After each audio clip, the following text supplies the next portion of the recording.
ang mga kwento ng pag-ibig, kwento ng buhay at kwento ng pag-asa dito sa Barangay Love Stories. Love Stories.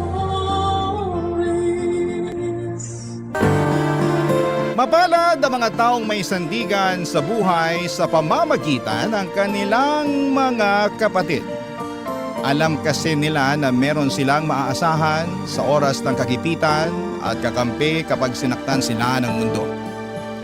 Ikaw, kabarangay, meron ka bang butihing kapatid? Dear Papa Dudut, matuturing na biyaya mula sa langit ang pagkakaroon ng kapatid. Lalo na kung ito ay magiging sanggang dikit mo sa buhay. Yun bang kasama mo sa buti at sama ng panahon at handa kang tulungan anuman ang mangyari? Bata pa lamang ay pangarap ko na talagang magkaroon ng kapatid, Papa Dudut. 8 taon din kasi akong naging solong anak ng mga magulang namin. Hirap din kasing magbuntis si nanay at matuturing na himala sakaling mabigyan pa nga nila ako ng kapatid. Pero mabuti ang Diyos. Dahil pinagkaloob nila ang katuparan ng kahilingan ko nang ampunin nila si Clark. Pero bago ko ipagpatuloy ang pagkukwento ay gusto ko munang magpakilala sa inyo at sa mga kabarangay natin. Ako nga pala si Jaymon, 34 years old at taga Silang Cavite. Sa kasalukuyan ay masasabi ko na masaya ako bagaman may kulang sa buhay ko. Paano nangyari yon? Siyempre kasama ko ang aking pamilya at sila ang rason kung bakit ako nagpapatuloy sa buhay. Ngunit, ano nga ba ang kwento ng aming pamilya? Yan ang dahilan kung bakit napasulat ako sa programa ninyong Barangay Love Stories. Magsisimula ang lahat ng 23 anyos pa lamang ako at 15 anyos naman si Clark, Papa Dudut.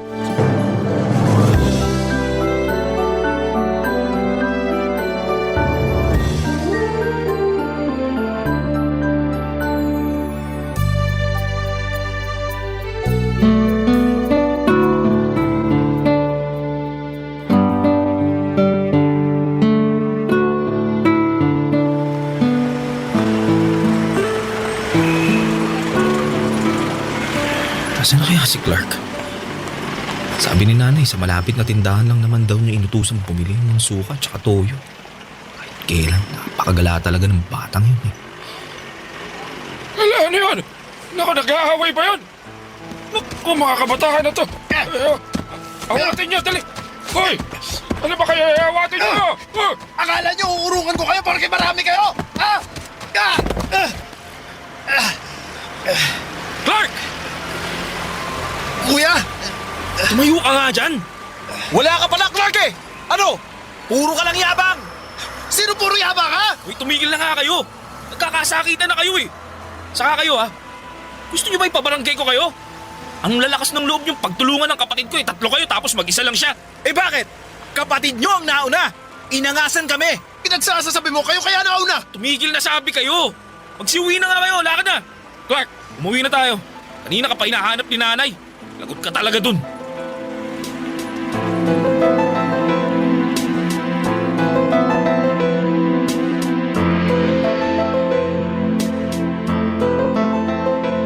Nay, na yung magaling yung anak. Naabutan ko lang naman na nakikipag-away. Siya lang mag-isa tapos 3 pa yung kalaban. Kaya ko naman sila kung hindi ka lang sana umiksena, kuya eh. Kaya. Kitang-kita ko, hinahalikan mo na nga yung semento pagdating ko eh. Clark naman! Ano bang naisip mo't nakipag-away ka pa? Tingnan mo nga yung itsura mo. May pasa ka sa labi, may gasgas ka sa kamay.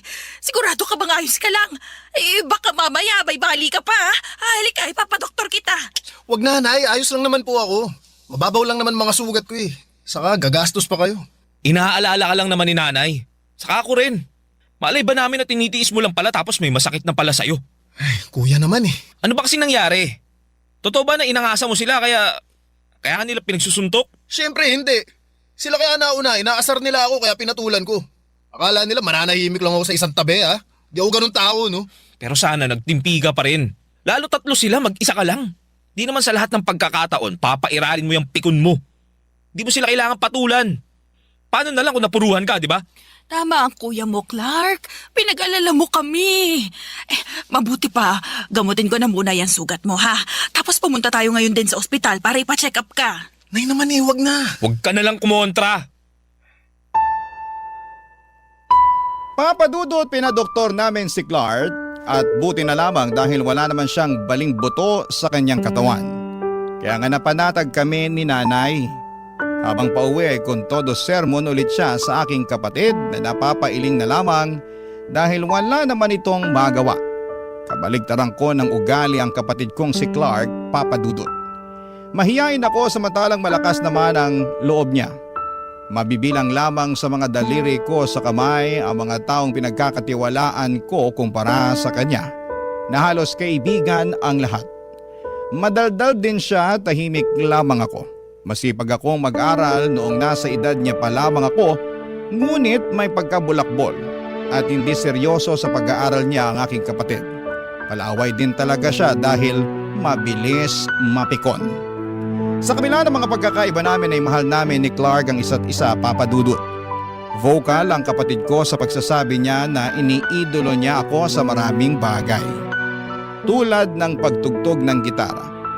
Galing sa pagre-report sa klase namin noong sabay pa kaming nag-aaral. Pakikipagtalastasan at kahit na nga sa paglalaro ng chess.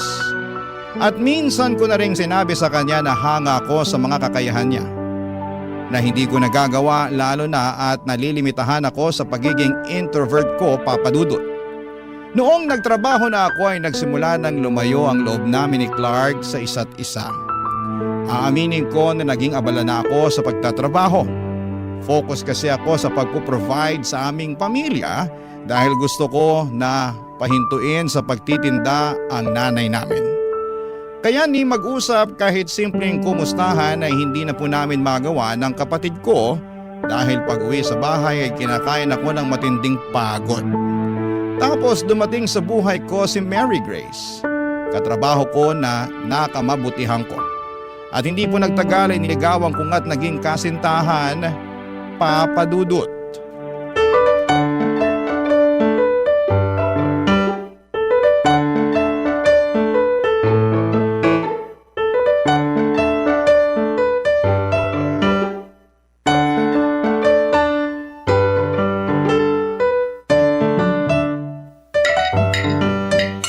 Kain ng kain, Mary Grace. Sarap ang luto ng nanay ko. Oo nga eh. Paborito ko na tong pochero. Panalo! Nako salamat naman kung ganon dahil nagustuhan mo, nak. Excited po talaga ako na matikman tong specialty ninyo. Kasi laging binibida ni Jaymon tong luto ninyo. Talaga? Nako, bigla tuloy akong nahiya. Wag na po kayo mahiya, Nay. Tsaka, totoo naman po yung kinukwento ko kay Mary Grace eh. Tingnan nyo, enjoy na enjoy siya oh. Totoo po. Ang sarap-sarap talaga ng luto nyo. Naku, mukhang mapaparami ako ng kain ito. Ayos lang yan. Basta kumain lang kayo ng kumain, ha? Masaya talaga ako na sa wakas may pinakilala ng girlfriend tong anak ko si Jaymon. At saka, sana ikaw rin ang mapangasawa niya. Ay naman, asawa talaga agad. Oo, bakit? Ayaw mo ba? Gusto pero mga bata pa po kami ni Mary Grace. Saka gusto pa po naming i-enjoy ang pagiging mag-boyfriend at girlfriend namin. Tama po si Jaymon, tita. Ay, oo naman, syempre. Teka, asan po pala si Clark? Bakit di natin siya kasabay kumain ngayon? Ay, nako, yung kapatid mo, hindi pa rin umuuwi. Talaga po? Sana naman kaya pumunta yung batang yun. Andito na po ako. Oh, Clark, anak, mabuti naman ay naisipan mo pang umuwi. Uwi mo naman, Nay. Hindi pa naman hating gabi. Ha? Ano sabi mo? Hoy Clark, ba't mo sinasagot ng ganyan si nanay? Bakit, kuya? Pagagalitan mo rin ba ako? Napapansin ko parang pinagtutulungan niyo na ako ni nanay ah. Hindi naman yata patas yun. Dalawa kayo, mag-isa lang ako. Wala kaming ginagawang masama sa'yo ng kuya mo. Saka, saan ka ba nanggaling? Bakit ngayon ka lang? Ano, sa classmate ko, may ginawa kaming project. Talaga lang project? Kung ayaw mo maniwala, edi wag. Clark, ano ba? Ay, naku, pasensya ka na Mary Grace ha. Nakita mo patuloy paano kami mag-away. Pero hindi kami nag-aaway-away dito ha. Pinagsasabihan lang namin yung... May bisita pala kayo? Ay, oo nak, kaya pwede ba? Umayos ka. Sino ka naman ha? Hoy Clark, ba't ganyan ka magtanong? Hindi naman ikaw tinatanong ko, kuya, yung bisita. Hi, ako si Mary Grace. Girlfriend ako ng kuya mo. Girlfriend? Wow, may girlfriend ka na pala kuya tapos di mo man lang nakwento sa akin? Sa bagay, busy ka na nga pala sa ibang bagay. Sino na lang ba ako para pagkwentuhan mo, di ba? Clark naman. Kaya nga sinama ko rito sa bahay natin si Mary Grace para makilala niyo ni nanay. Nakilala ko na siya, ayos na yun. Buti pa matutulog na ako. Ano, hindi ka nakakain? Busog po ako, siya inaantok na ako eh. Naku, Mary Grace, pasensya ka na talaga ha. Ganyan lang talaga yung ugali ng anak kong yun. Nako, wala naman pong kaso yun, tite. Baka pagod lang talaga si Clark. Kaya mo, kakausapin ko na lang po si Clark bukas na.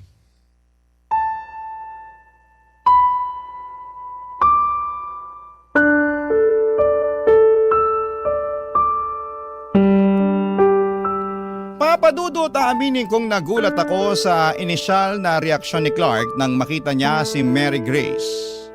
At mas nabigla pa ako sa kung papaano niya ito patunguhan habang tumatagal. Bastos.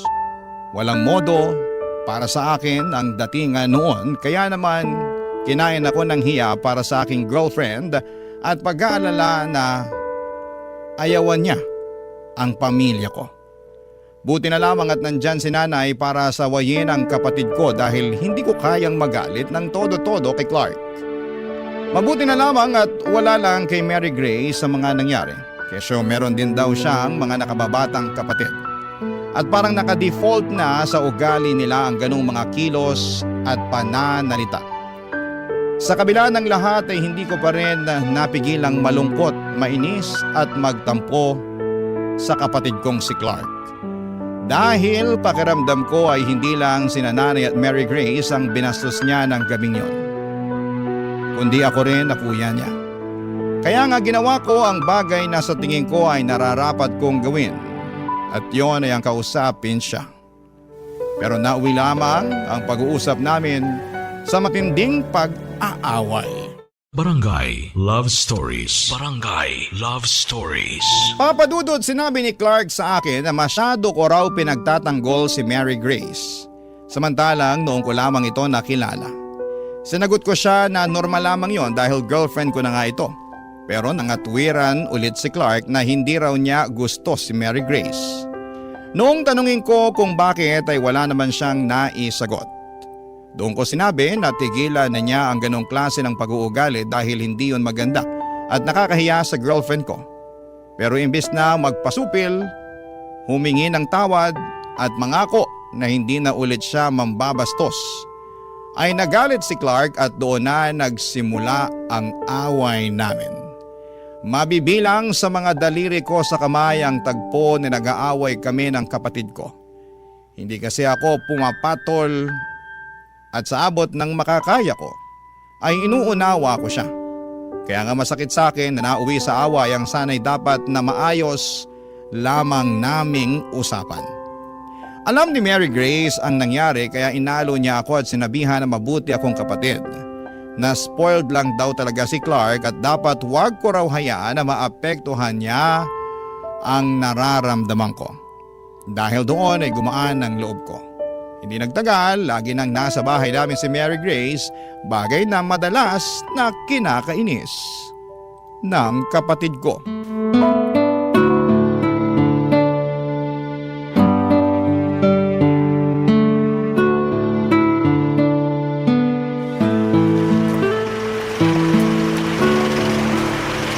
Tingin ko wala naman ako nakalimutan eh.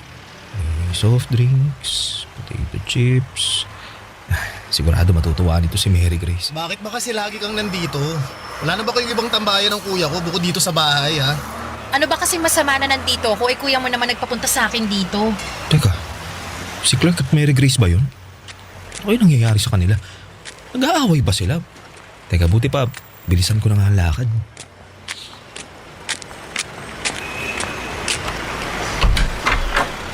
Ano? Sumagot ka, tinatanong kita eh. Uy, ano nangyayari dito? Buti naman dumating ka na, Jaymon. Bakit? May problema ba? Tsaka, ano yun? Nag-aaway ba kayo ni Clark? Hindi, wala akong ginagawa dyan sa jowa mo, no? Anong wala? Kanina lang tinataasan mo ako ng boses. Jaymon, yung kapatid mo inaaway ako. Bakit daw ako nandito sa bahay ninyo? Totoo naman palagi ka na lang nandito. Wala ka bang bahay? Ako nagpapunta kay Mary Grace dito sa bahay. Bakit ka ba nagagalit? Hindi ako galit kuya, nagtatanong lang ako. Kaya nga, bakit mo ba tinatanong? Wala naman kaming ginagawang masama ah. Di naman siguro kami nakakaabala sa'yo lagi kang wala sa bahay natin. Bigla-bigla ka na lang susulpot kung kailan mo gusto tapos magkakaganyan ka pa. Bakit? Bahay ko rin naman to ah. Ayaw nyo nga magsama ako ng barkado ko rito tapos ikaw, sama ng kung sino-sino? Hindi kung sino-sino lang si Mary Grace. Girlfriend ko siya, Clark. Tsaka, bakit ka ba nagkakaganyan ha? Ano ba problema mo? Wala. Parang di naman yata tama yung ugali mo na yan. Kailan ba ako gumawa ng tama sa paningin nyo ni nanay ha? Lagi na lang masama tingin nyo sa akin eh. Buti pa makaalis na nga lang sa pamamahay na to. Teka, sandali lang. Bakit ba? Anong bakit ba malapit na maghapunan? Pauwi na yung sinanay, bumili lang ng ulam. Ka na umalis. Kakain na tayo maya-maya. Ayoko nang kumain na, wala na ako ng gana. Clark naman! Hayaan mo na lang siya. Masyadong maarte. Mary Grace. Totoo naman ah. Narinig mo nga kung paano ka sagot-sagutin, no? Akala mo kung sinong kaya nang tumayo sa sarili niyang mga paa? Edi ikaw na ang magaling. Ako talaga. Ano ba? Manahimik na nga kayo? Huwag na kayong mag-away.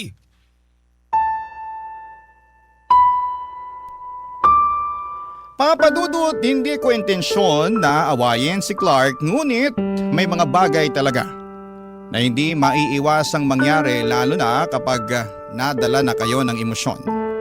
At yun ang dahilan kaya nauwi na naman sa matinding away ang pagsasaway ko lamang dapat kay Clark. Nagkasakitan kami ng loob mula sa mga salitang binitawan namin sa isa't isa. At aminin kong labag sa loob ko ang mga nasabi ko sa kanya. Dala lamang yon ng matinding galit dahil sa mga sinabi niya laban sa akin. Pero yon ang naging mitya, kaya naglayas si Clark.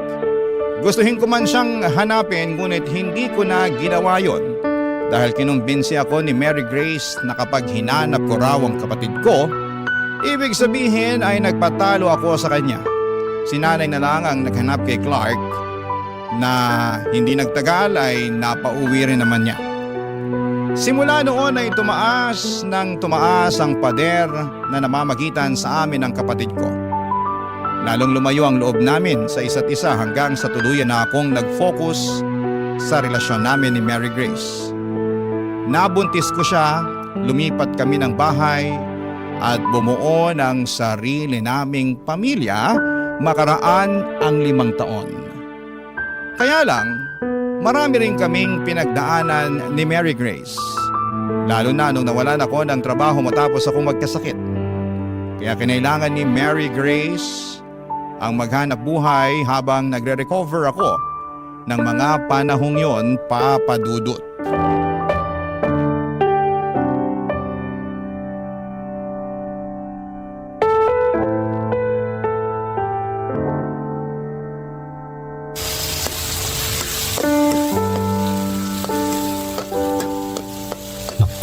Sigurado, magugustuhan ni Mahal tong ulam na niluto ko.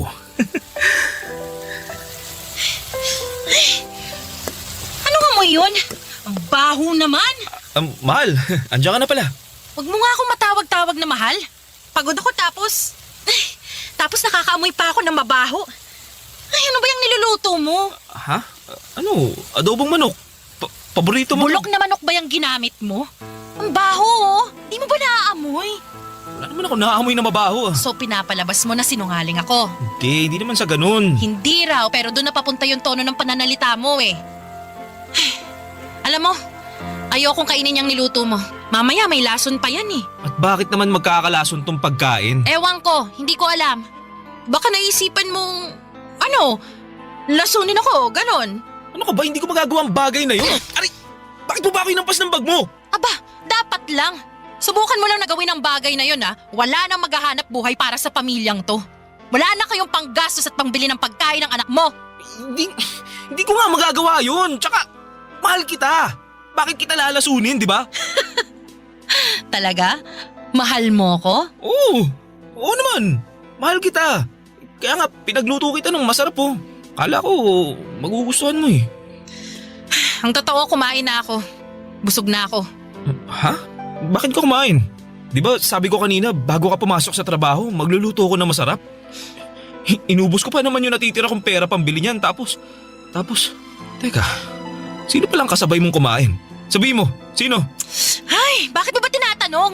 Ano ba pake mo ha?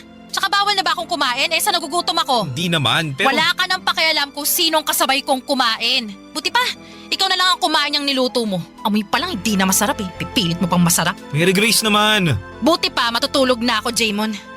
Pagod sabi ako eh. Sa pamaga pa ako bukas sa trabaho. Mary Grace, teka lang. Bakit ba kasi? Ngayon na nga lang tayo nagkita Ano bang pinagsasabi mo ngayon lang tayo nagkita? Magkasama tayo sa bahay, di ba? Oo, pero ngayon lang tayo nag-usap. Pagising namin ng anak mo, wala ka na. Lagi kanyang hinahanap sa akin.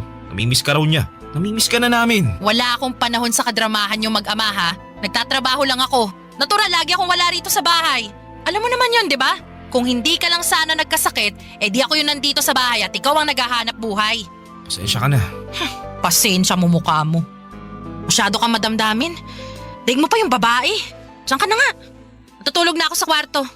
Linisin mo yung pinaglutuan mo ha. Kung hindi, lagot ka talaga sa akin. Papa Dudut, naging maayos naman ang pagsasama namin ni Mary Grace ng 1 taon bago dumating ang baby namin. Ngunit nagbago ang lahat noong nakapanganak na siya. Hindi ko alam kung postpartum nga ba yon, pero bukod sa pagiging malungkutin ay naging mainitin na rin ang ulo niya. Buti sana kung sa akin lang, pero damay ang anak namin. Noon pa man ay mabilis na talagang pumitik si Mary Grace. Kaya nga hanggat maaari ay hindi ko siya ginagalit. Tawagin niyo na akong under desaya, pero kung pwede ko naman siyang unawain ay ginagawa ko. Hindi ako sumasagot kapag nagagalit siya. Hindi ako nangangatwiran para hindi na lumala pa ang gulo. At hanggat maaari, gusto kong daanin sa mahinahong usapan ang lahat. Pero habang tumatagal ay napapansin ko na lamang na nagiging mabigat na ang kamay sa akin ng kinakasama ko. Barangay Love Stories. Barangay Love Stories.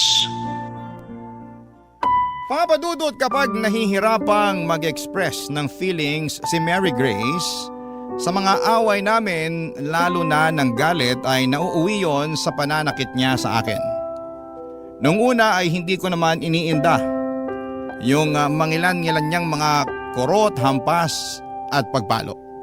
Pero nakasanayan na lang niya na saktan ako hanggang sa unti-unti ay nararamdaman ko na lamang ang gigil niya para sa akin. Marami siyang problema na hindi niya masabi sa akin ng matino at hindi naman ako manghuhula para hulaan ang mga bagay na yon. Hindi rin ako marunong bumasa ng isipan kaya nahirapan talaga ako ng husto. Naunawain ng galit niya para sa akin at sa anak namin. Alam ko sa sarili ko na hindi ako nagkulang sa pagiging provider noong nakakapagtrabaho pa ako. Bagaman hindi ako perpekto pero ginawa ko naman ang lahat, Papa Dudut. Kaya lang ay naging mapaghanap si Mary Grace. At lalong bumaba ang kumpiyansa ko sa aking sarili dahil sa pinaparamdam niya sa akin. Doon ko mas kinailangan ng aking kapatid na si Clark. Simula kasi nang bumukod kami ng bahay at nagpamilya ni Grace ay hindi na ulit kami nabigyan ng pagkakataon na mag-usap ng kapatid ko. Pero isang araw, bigla na lamang sumulpot sa apartment namin ang kapatid kong si Clark. Bagay na hindi ko lubos na inaasahan.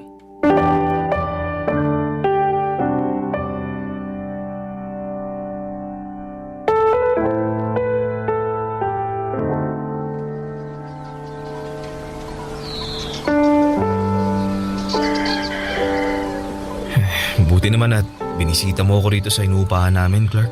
Oo kuya, totoo. Matagal na dapat kitang pinuntahan kaso nahihiya ako sa'yo eh. Nahihiya saan? Sa lahat-lahat. Lalo na hindi na rin naman tayo close katulad dun dati. Nung mga bata pa tayo. Tapos naisip ko na baka galit ka sa akin kasi naging pasaway at barumbado akong kapatid nung araw. Di naman ako galit sa'yo. Siguro nagtampo lang. Pero wala na yun. Tapos na yun eh. Matagal ng panahon lumipas ang bagay na yun. Kung para sa ikatatahimik mo, sige, napatawad na kita kahit wala ka naman talagang kasalanan. Salamat. O, kumusta ka na? Bakit parang ang payat mo na? Saka bakit di ka na dumadalaw dun sa bahay? Sabi ni nanay, miss na miss ka na raw niya. Di na kayo pumupunta dun ni Ate Mary Grace. Nagkasakit kasi ako eh. Nagkapulmonya ako, tsaka bumagsak ng husto yung resistensya ko. Ayun, nagpapagaling pa nga ako ngayon dito eh. Kaya si Mary Grace na muna naghahanap buhay sa amin. Ah, ganun ba? Bakit naman hindi mo man lang sinabi sa amin? Sana napuntahan ka man lang namin. Ayaw ni Mary Grace eh. Ano, paano ayaw? Ayaw niyang ipasabi sa inyo kasi raw ayaw niya na kayong maistorbo. Tsaka kaya naman daw namin eh. Problema na raw namin yun. Kuya, hindi naman kayo nakakaistorbo. Ano ba namang klaseng katwiran yun? Hindi ko maintindihan. Pakiramdam ko, ilalayo lang talaga ako ni Mary Grace sa inyo. Ha? Bakit naman? Ewan, di ko alam. Basta, ayaw niya na pag-usapan namin yung tungkol sa inyo. Dapat daw, di ko na kayo hanapin. Lalo na kasi, di naman daw tayo magkasundo. Yun din ang rason niya kaya di na ako nakapunta sa bahay natin para bisitahin kayo. Kayo ni nanay. Sandali lang, sandali. Hindi ko maintindihan. Ang lakas naman ang tama ni Mary Grace. Ayos lang naman yun. Iniintindi ko na lang siya kasi pag sumagot pa ako baka mag-away lang kami nun. Tapos pagsalitaan niya pa ako ng masasakit at isumbat na di ako nagtatrabaho at siya naghahanap buhay. O di kaya baka masaktan niya pa ako. Masaktan? Teka lang, kuya. Anong ibig mong sabihin? Sinasaktan ka ba niya? Ha? Hindi. Wala. Hindi niya ako sinasaktan. Kuya, narinig ko yung sinabi mo. Gusto ko lang kumpirmahin. Hindi nga, Clark. Ayos lang ako. Ayos lang. Mabait si Mary Grace. Di niya ako sinasaktan. Di ako naniniwala sa'yo eh. Ayan! Ha? Yung nasa braso mo, ano yan? Kurot ba yan? Kurot yan eh. Bakas ng kuko yan, oh. Si Mary Grace ba gumawa niyan? Ako, hindi. Hindi siya gumawa nito. Eh ito, itong pasa sa kamay mo. Pati ang, ano yan? Sugat ba yan? Kuya, hiwa ba yan ng kutsilyo? Saan?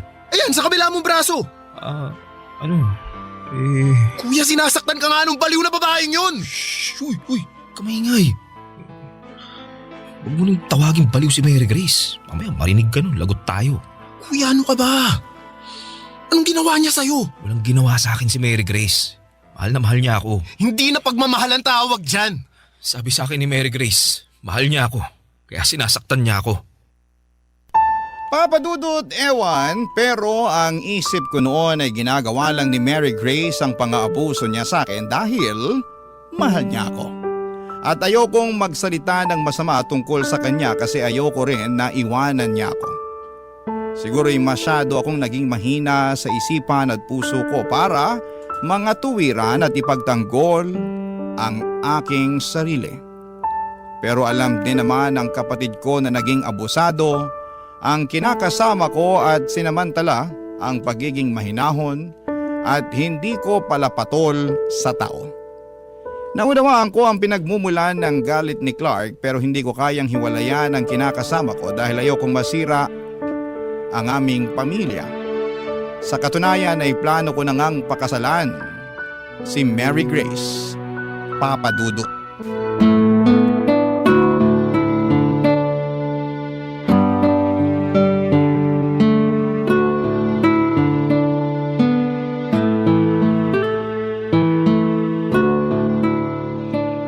Mary Grace, will you marry me?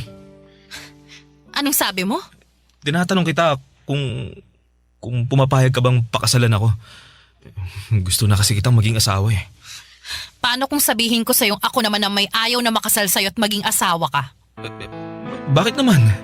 Di ba matagal naman na nating plano na magpakasal? Noon yun, nung masyado pa akong in love sa'yo. Pero ngayon hindi na. Kasi na-realize ko na marami pang ibang lalaki dyan bukod sa'yo. Yun bang kaya akong bigyan ng magandang kinabukasan? Yung hindi na ako magtatrabaho para buhayin ang pamilya natin? Yung magaling din sa kama? Di katulad mo? Teka, anong ibig mo sabihin? Ang hina mo naman umintindi, Jaymon. Kailangan ko pa bang ipaliwanag ng mabuti sa'yo para maintindihan mo? Sa hindi ko nga talaga maintindihan. Oh, sige! Sige! Ipapaliwanag ko sa'yo para maintindihan mo. Makinig ka mabuti ha, dahil hindi ko na uulitin ang sasabihin ko. Jaymon, may iba na ako. At plano ko nang sumama sa kanya. Ha? Ano sinasabi mo? Bakit ka naghanap ng iba, Mary Grace? Dahil ayoko na sa'yo. Pagod na ako makisama sa tulad mo, kaya naghanap na ako ng iba. Swerte dahil meron na ako nakilalang mas higit pa sa'yo. Yung mas gwapo, mas mapera, mas magaling sa kama. Kaya dyan ka na. Aalis na kami ng anak mo. Iiwan ka na namin. Wag! Wag niyo akong iwan! Parang awa niyo na, Mary Grace. Parang awa niyo na, wag! Wag kayong umalis! Wag! Mary Grace!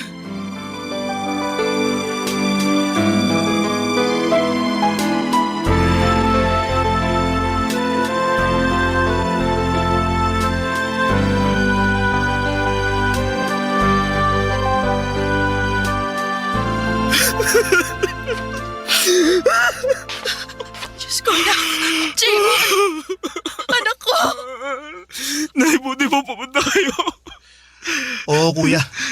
Pumunta kami ni nanay kasi nakwento ko sa kanya yung ginagawa sa'yo nun ni Mary Grace. Asan na ba yung babaeng niyo para masabunutan ko? Sobra siya sa ginawa niya sa'yo! Wala na po, Nay. Wala na po sila ng anak ko. Umalis na po sila, iniwan na po nila ako. Ha? Anong ibig mo sabihin umalis?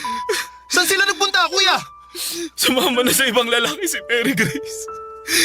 Hindi na raw niya kasi ako mahal. Iniwan na niya ako. Wala na sila ng anak namin. Grabe. Napakawalang hiya talaga niya. Ang kapal naman ang mukha niya. Hayaan mo na, anak. Andito naman kami ng kapatid mo eh. Hindi ka namin iiwan mag-isa. Kasama mo kami, ha? Magkakasama na ulit tayo.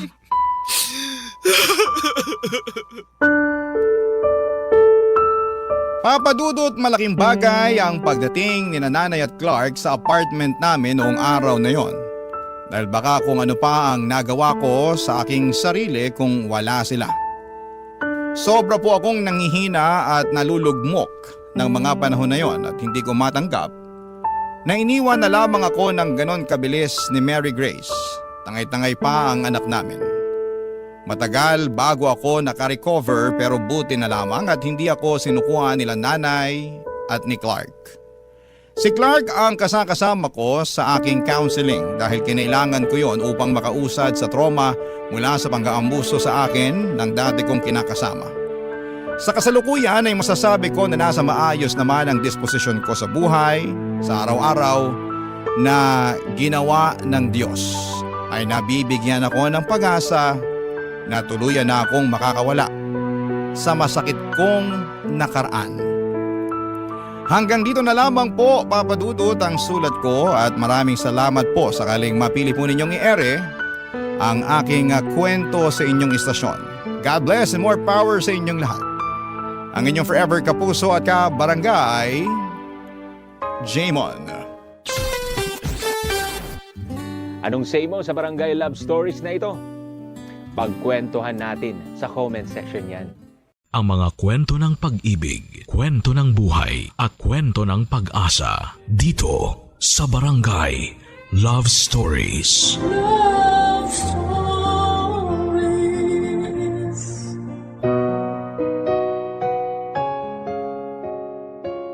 Lahat tayo ay naghahanap ng perpektong tao na bubuo sa ating pagkatao. Pero tunay nga bang mayroong taong perpekto o gawa-gawa lamang ito ng sarili nating ilusyon? Paano ba natin mamahalin ang isang taong hindi buo? Ito ang pinagdaanan ng letter sender nating si Georgette. Nasawa ng magbuhat ng relasyon. Kaya naman noong nakilala niya si Lino, ay umasa siya na siya na ang makakatuluyan nito. Pero siya nga ba talaga ang lalaking kailangan ni Georgette? Ang kasagutan niyan ay malalaman natin dito sa mga kwento ng pag-ibig, buhay at pag-asa sa nangungunang Barangay Love Stories. Dear Papa Dudut, love conquers all ang sabi ng nakakarami sa atin.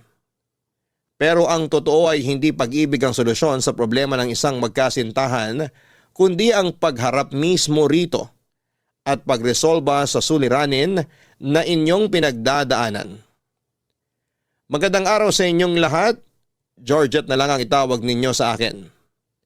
Isa akong grade 2 teacher, Tubong Legazpi, Albay, na ngayon ay nakatira na sa Quezon City.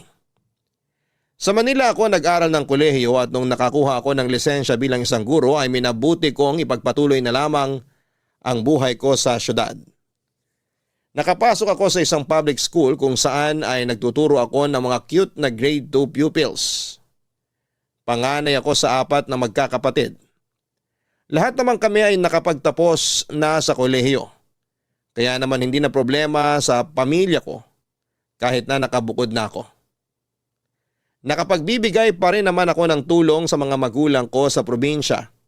Kahit papaano kaya naman nakakatulong pa rin ako sa kanila kahit nakatira na ako sa malayong lugar. Papadudot, kaya ko po mas piniling manatili na lamang sa Maynila ay dahil mas malaki at mas malawak ang oportunidad dito. Isa pa ay dito na rin ako nakabuo ng bagong buhay kasama ang mga kaibigang nakilala ko. Sa lugar na ito na rin ako nakahanap ng pag-ibig sa pamamagitan ng co-teacher ko na si Tati.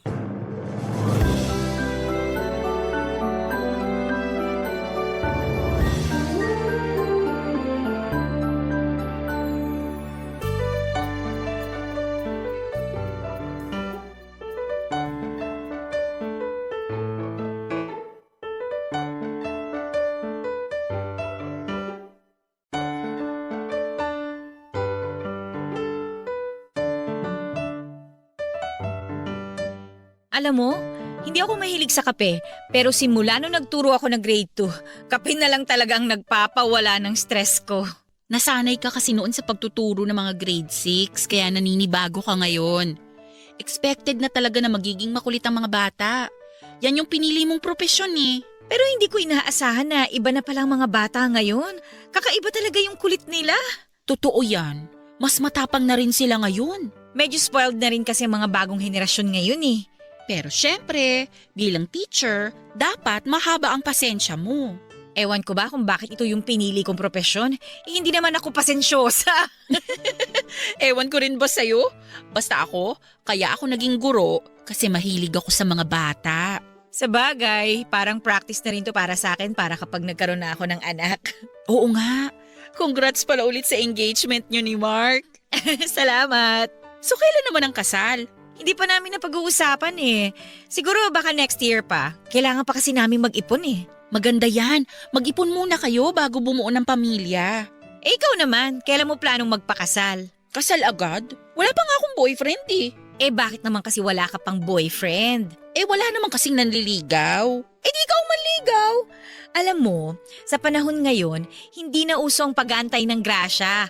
Dapat ikaw na mismong naghahanap. Ay nako, darating ang darating. Ginawa ko na yan dati. Pero anong nangyari? Mahirap ipilit ang pag-ibig na hindi para sa'yo. Mali ka lang kasi ng pinipiling tao. Siyang tunay naman. Mali-mali rin kasi ang mga desisyon ko sa buhay. Kaya nauuwi ako sa mga lalaking bahagang buntot. Gusto mo, ako na lang ang pumili para sa'yo? May irereto ko. Sino naman? Baka mamaya yung kapatid mo yan ha? Hindi! Hindi yung kapatid kong irereto ko sa'yo. Naka-move on na kaya yun sa'yo. May bago na siyang nililigawan. Aba dapat lang. Masyado siyang bata para sa akin. Itong irereto ko sa'yo, mas matanda siya ng 2 taon kaysa sa'yo. Sino ba? Kakilala ko ba yan? Hindi mo siya kilala. College friend ko siya, kaya kilalang kilala ko na siya. Anong pangalan? Lino. Anong itsura? Uy, gwapo yun hindi ka magsisisi. Kita mo naman yung fiancé ko, di ba? Marunong kaya akong pumili kaya don't worry. Eh yung ugali. Walang silbi ang itsura kung masama naman ang ugali. Mabait si Lino. Isa yan sa mga pinakamabait na kaibigan ko. At saka bukod doon, matalino rin siya, responsable at mayaman. Too good to be true. Lahat ng ganyang lalaki may something eh. Kay Lino, wala. Nasa kanya na lahat. Girlfriend na nga lang ang kulang eh. Kung nasa kanya na ang lahat, bakit hanggang ngayon wala pa siyang girlfriend? Parang red flag yun para sa akin eh. Bakit magiging red flag yun kung hindi pa naman niya nahahanap yung taong para sa kanya? O malay mo, ikaw na pala yun. Jesus! Ano, gusto mo try? Papakilala kita sa kanya. Pag-iisipan ko muna. Sige na, wala namang mawawala eh. Kung hindi kayo mag-click, edi maging magkaibigan na lang kayo, di ba? Okay din lang naman siyang maging kaibigan eh. O sige. Pwede naman. Subukan natin. Baka sakaling may mapala ako. G ka na mag-eyeball kayo? Basta safe, okay ako. Nay, safe na safe to. Hindi naman kita ipapahamak, no? Naku, basta siguraduhin mo lang ah. Oo naman. Yee! Excited ako para sa inyo.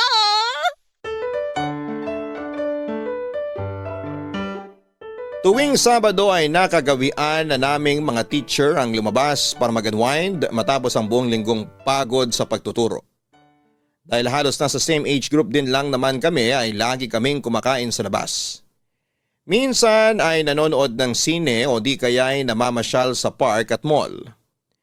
Isang Sabado ay inanyayahan ni Tati si Lino ang lalaking gusto niyang ireto sa akin para sumama sa isang dinner.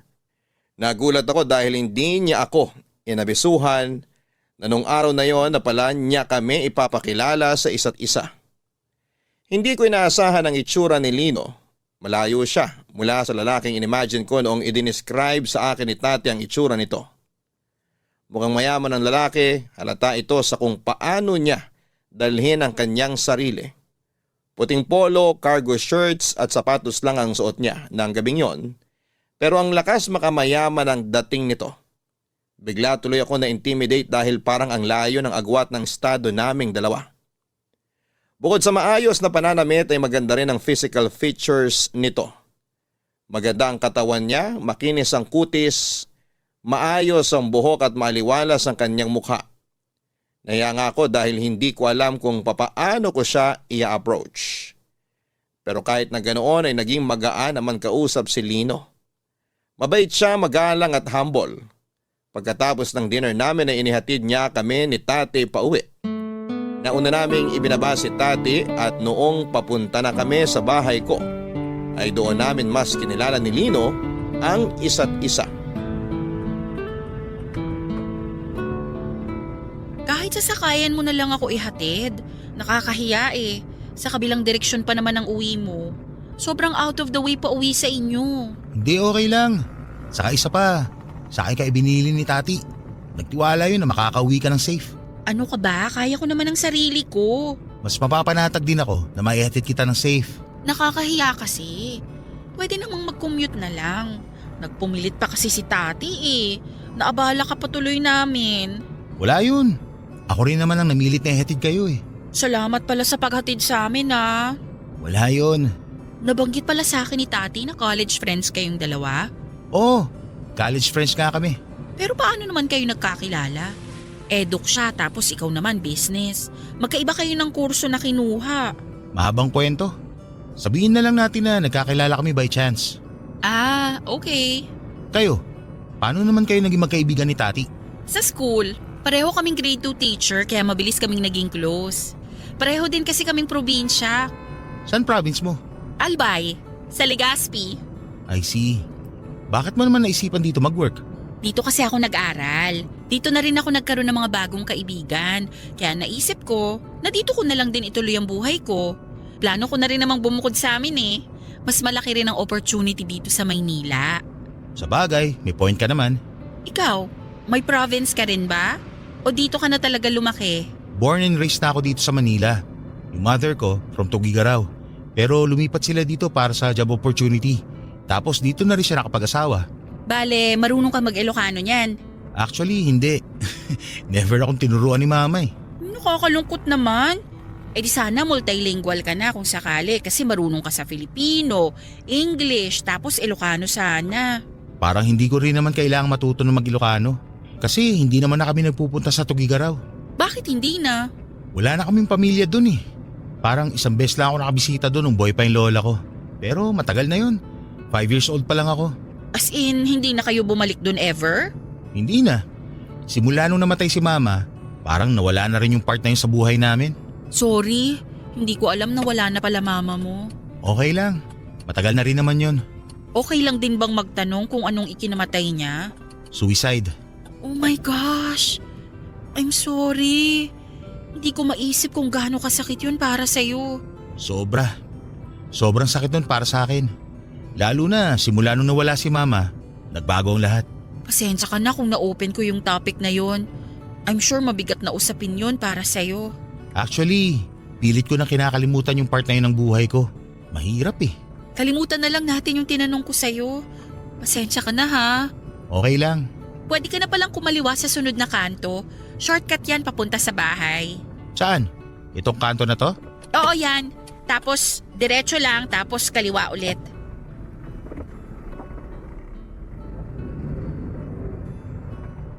Ayan, kahit dyan na lang sa tapat ng nakaparadang motor. Lalakarin ko na lang. Tong street na to.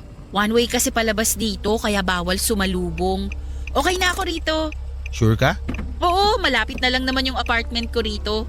Nakikita mo ba yung puting building na sumisilip dun banda? Yung may kulay blue na tuktok? Oo, yun nga.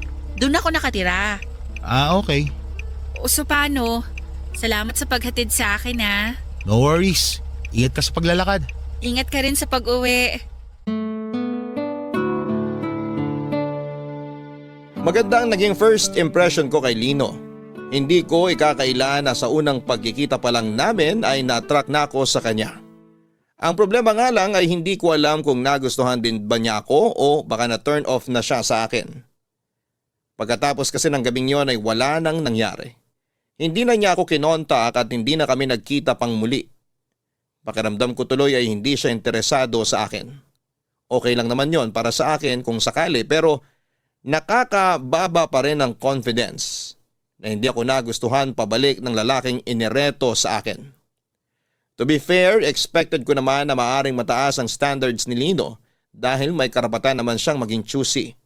Kaya naman pagsapit ng Lunes nang tanungin ako ni Tati kung ano ang update sa pagitan namin ni Lino, ay wala akong ibang nasabi kung hindi kami para sa isa't isa. Isa lang akong hamak na teacher na hindi gaanong kataasan ang sinasahod samantalang si Lino ay galing sa mayamang pamilya. Hindi ko siya kayang sabayan. Nasa langit siya samantalang nasa lupa lamang ako. Hindi na ako umaasa at nagpatuloy na lamang ako sa buhay ko sa mga sumunod na araw. Hanggang sa hindi ko inaasahan ay bigla akong nakatanggap ng friend request. Sa Facebook galing ito kay Lino Papadudut. Nung nakita ko ang pangalan niya ay napatalon ang puso ko sa sobrang kilig. Agad kong inaccept ang friend request at inistalk ang Facebook account ni Lino. Bagong gawa lamang ito at maliban sa profile picture ay wala nang ibang laman ang timeline niya. Ang paliwanag sa akin ni Lino ay natagalan daw siyang mag-reach out sa akin matapos ang unang pagkikita namin dahil noon lang daw siya nagkaroon ng time na gumawa ng Facebook account para makontak ako.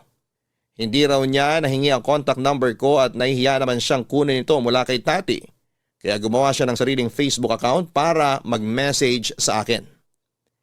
Matagal na raw kasing hindi gumagamit ng social media si Lino. Actually ay napansin ko na. Noong unang kita pa lang namin na wala ngang social media si Lino dahil sinubukan ko siyang hanapin online pagkatapos niya akong ihatid sa bahay. Noong tanungin ko kung bakit wala siyang social media, ayon sa kanya ay masyado raw itong toxic para sa mental health niya. Kaya naisip niyang umiwas mula rito. Mas peaceful daw na walang nang bubulabog sa peace of mind niya. Kaya naman dinilit na lamang niya ang lahat ng account niya. Labis ang tuwang nararamdaman ko nung muli kaming nagkausap ni Lino sa Facebook. Kahit papaano, nalaman ko Papadudot na interesado rin pala siya sa akin. Ilang linggo kaming nag-usap sa chat bago niya ako inaya ulit na magkita. Sa pagkakataong yon ay kaming dalawa na lamang at wala na kaming ibang kasama.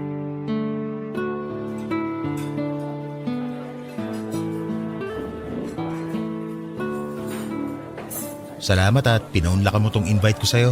Kailangan ko rin to. Bored ako sa apartment ngayon eh. Hindi naman ba kita nabala? Hindi naman. Actually, wala nga akong plans ngayong weekend. Hindi natuloy yung plano sana namin nila Tati na manood ng sine. Bakit naman? Hindi namin type yung mga palabas ngayon. Puro kasi action at horror. Ayaw daw nilang ma-stress kasi masyado nang ma-action at nakakatakot yung trabaho namin. Ganun ba talaga kahirap maging teacher? Marami naman talagang pros and cons ang pagiging teacher eh. Masaya na nagagawa mo yung gusto mo, magturo at mag-inspire ng mga bata. Pero at the same time, masyadong maraming paperworks. Doble-doble ang workload dahil sa bagong curriculum. Kaya nga hanga ako sa mga teacher eh. Kasi nagiging magulang sila nang wala sa oras. Ay oo, tama yung sinabi mo. Lalo na sa aming mga nasa lower grades. Hindi lang pagtuturo ang gagawin mo. Kailangan mo ring mag-alaga ng mga bata ng 9 na oras. Nakaka-drain din siguro yun, no? draining, stressful, nakakapagod, lahat na. Kaya nga every weekend kami lumalabas para mag-unwind eh. Ngayong Sabado lang hindi natuloy kasi may sarili-sarili ding commitments yung iba. Dapat pala maging maayos tong date nating to. Bakit naman? Kasi ayoko makadagdag sa stress mo. Mukhang hindi naman. Dito na nga lang sa kinakain natin, sobrang nag-e-enjoy na ako eh. Nasabi sa akin ni Tati na mahilig ka raw sa mga inihaw na pagkain. Kaya dito talaga kita dinala. At talagang nag-research ka ha? Siyempre naman. Gusto ko magpa-impress sa'yo eh. So far, impressed naman ako sa'yo. Talaga ba? Saang banda ka naman na-impress sa akin? Marami. The way you handle yourself, pati yung pakikitungo mo sa mga tao, yung choices mo sa buhay, very classy. Naks, ganun na ba talaga kaganda ang tingin mo sa akin kahit na pangalawang beses pa lang natin ito magkita? Well, kasama na rin doon yung mga nakwento sa akin ni Tati tungkol sa'yo. Nagkukwento siya tungkol sa akin? Ano-ano naman kinukwento niya sa'yo? Kung gaano ka kabait, etc., etc. Basta puro good qualities mo ang nabanggit niya sa akin. Naku, baka naman masyado ng mataas ang expectations mo sa akin. Kapag hindi ko yun na-meet, baka ma-turn off ka. Hindi ko na maituloy yung plano ko sa'yo. Plano? Ano bang plano mo sa akin? Gusto kitang ligawan. Masyado bang maaga para gawin ko yon? Gusto mo kong ligawan? Sana, kung available ka. Kung walang ibang nanliligaw sa'yo, baka pwedeng ako na lang. Sa ngayon kasi, ang tinatanggap ko lang na manliligaw ay yung taong handa na akong panindigan. Hindi ko kailangan ng short-term relationship lang. Hindi naman ako naghahanap ng pang short term lang eh. Ang gusto ko, yung makakasama ko ng panghabang buhay. At bakit sa tingin mo ako yung taong yun? Hindi ko alam kung ikaw na ba yung taong hinahanap ko. Pero willing ako subukan. O di sige, subukan natin. Kapag hindi nag-work, wala tayong magagawa. Pumapayag ka na? Wala namang mawawala eh. Papadudot nagulat ako sa paraan ng panliligaw na ginawa sa akin ni Lino. Ubusan ng yaman ang ginawa niya para lang mapasagot niya ako. Mula sa mga bulaklak, pabango, chocolate at kung ano-ano pang klase ng regalo. Lagi niya akong pinadadalhan ng sorpresa, hindi lang sa trabaho kundi pati na rin sa bahay. First time ko lang na magkaroon noon ng manliligaw na may kaya sa buhay kaya nanibago ako ng sobra sa mga ginawa niya. Naranasan ko na rin namang maligawan noon dahil nagkaroon na rin ako ng ilang boyfriend dati. Pero ibang-ibang experience na naranasan ko kay Lino. Sa kanya ko lang naramdaman na worth it din pala akong pagkagastusan. Na espesyal ako at dapat na inaalagaan. Dumating nga noon sa punto na na-pressure ako na sagutin na lamang siya dahil pakiramdam ko ay sobra-sobra na ang ginagawa nito para sa akin. Pero pinayuhan ako ni Tati na huwag madaliin ang lahat dahil hindi raw magandang magpasilaw sa mga material na bagay lalo na't nasa ligawan stage pa lamang kami. Ilang buwan ding pinatunayan sa akin ni Lino ang kagustuhan niyang mapasagot ako. Pagkatapos niya sa trabaho ay araw-araw niya akong hinihintay sa school para ihatid pa uwi. Lagi rin niya akong chinecheck sa trabaho o di kaya ay kinukumusta sa mga oras na hindi ko inaasahan. Pakiramdam ko noon ay sincere naman si Nino sa ginagawa niyang panliligaw. Isa pa ay gusto ko rin siya. Kaya naman naisip ko noon na sagutin na siya makalipas ang halos 3 buwang panliligaw. So ano, kumusta naman ang panliligaw sa'yo ni Lino? So far, maayos naman. Sobrang nag-e-enjoy ako. Sabi ko naman sa'yo good catch talaga si Lino eh. Pero bakit naman kaya ako? Sa dami ng babae dyan, bakit ako yung napili niya? Kasi magaling akong matchmaker, no? Ano ka ba? Hindi pa ba obvious na para kayo sa isa't isa? Siguro may nakita sa'yo si Lino na wala sa iba. Ang pag-ibig naman, usually wala yung dahilan eh. Bigla na lang titibok yung puso mo para sa isang tao. Yun ang patunay na kayo ang para sa isa't isa. Ganun ba yun? Oo naman, ganun talaga yun. Kaya huwag ka na maghanap ng dahilan, ano? O so, no? Kailan mo naman planong sagutin si Lino? Di ko alam. Kapag sure na siguro ako sa kanya. At bakit naman hindi ka pa sure? Ano ka ba? Di ko rin alam eh. Ano ba yan? Lahat na lang hindi mo alam. So ano na lang yung alam mo? Basta ang alam ko, mabait si Lino. Sincere siya sa ginagawa niyang panliligaw sa akin. Pero... O pero ano? Pero parang too good to be true kasi. Para siyang mga leading man sa drama na sobrang perpekto. Hindi ko siya makitaan ng butas. Parang walang mali sa pagkatao niya. At bakit mo naman kasi siya hinahanapan ng butas o ng mali? Ano ka ba? Kasi ayokong mabuhay sa pantasya na perfect guy yung dinidate kong lalaki. Wala naman ganun. Walang perpekto sa mundo. Mas gusto ko yung natural na tao lang. Nagkakamali rin, nakakagawa rin ng kasalanan. Yung ganong tipo. Siyempre yung perfect life ang ipapakita sa'yo ni Lino kasi nanliligaw yung tao eh. Dapat best foot forward lagi. Alam nga naman pakitaan kanya ng hindi maganda. Eh di hindi mo na siya sinagot pag nagkataon. Di naman ako ganong tao eh. Malawak naman ang pangunawa ko. Ayoko lang na may itinatago pala siya sa aking ugali tapos kapag naging kami na, saka na lang lalabas yung totoong kulay niya. Wala yung tinatago. Maniwala ka sa akin kasi matagal ko na siyang kaibigan. Wala siyang sabit, wala siyang criminal record, walang cheating history, walang bagsak sa klase. May daddy issues ng slight pero tolerable naman yun. Daddy issues? Anong ibig mong sabihin? It's not my story to tell pero trust me, hindi yun makakaapekto sa pagsasama niyong dalawa. Kung sa bagay, sapat na rin siguro yung ilang buwang panliligaw niya para patunayan yung sarili niya sa akin, no? Ikaw, nasa iyo naman yun eh. Kung nagdadalawang isip ka pa, mabuti rin na bigyan mo pa ang sarili mo ng panahon para mag-isip. Huwag ka magmadali kasi ang tunay na pagmamahal, makakapaghintay naman yan eh. Sa tingin mo? Oo naman no. Kung pursigido talaga si Lino na makuhang mga kamay mo, dapat paghirapan niya. Dapat maghintay siya hanggang sa maging ready ka na. Para nang sa ganun, walang sisihang mangyayari. Walang regret. Gusto ko rin kasi na kapag sinagot ko siya, may dahilan. Hindi ba dapat ang dahilan na yun dahil mahal mo siya? Mahal ko na siya actually, pero tati, hindi ko alam. Hindi ko alam talaga. Alamin mo muna yung sagot bago ka pumasok sa relasyon. Nakakatakot din naman kasi yung pabigla-bigla ngayong knowing yung mga pinagdaanan mo sa past relationships mo, di ba? Maganda na yung maging sure. Pero sana lang ha, kung sakali mang walang chance si Lino sa'yo, huwag mo na siyang paasahin ng matagal. Hindi naman sa walang chance. Ang laki ng chance niya sa akin. Sobra. Pero ayun nga, gusto ko lang din maging sure. Sobrang attracted ako sa kanya. Pero ayoko na yung attraction na yun lang ang maging rason kung bakit ko siya sasagutin. Basta, good luck sa inyo. Gusto ko lang na malaman mo na suportado ko kayong dalawa anuman ang mangyari.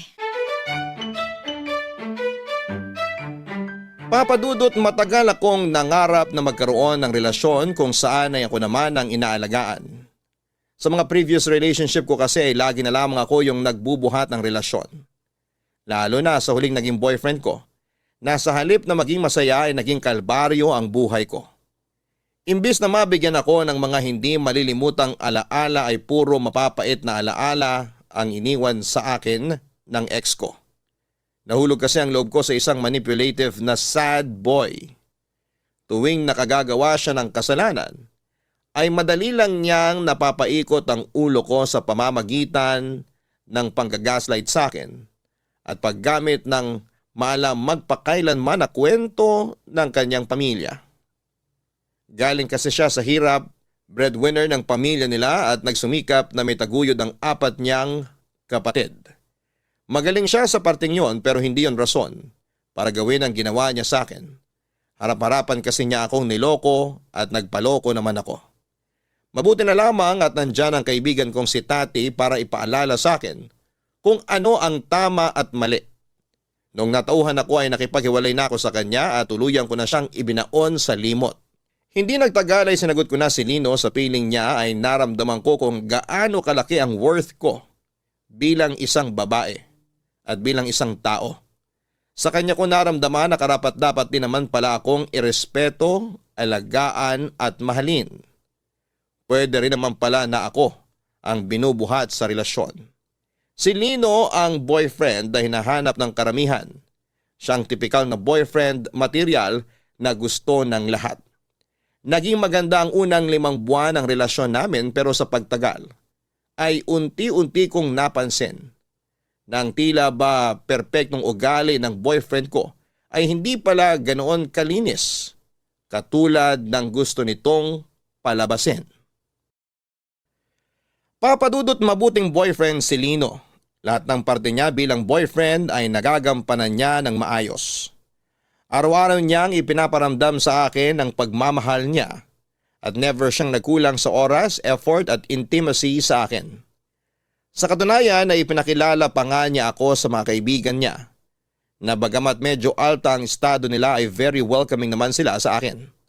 Ang problema nga lang ay merong certain lifestyle si Lino na minsan ay hindi ko nagugustuhan lalo na kapag nasobrahan.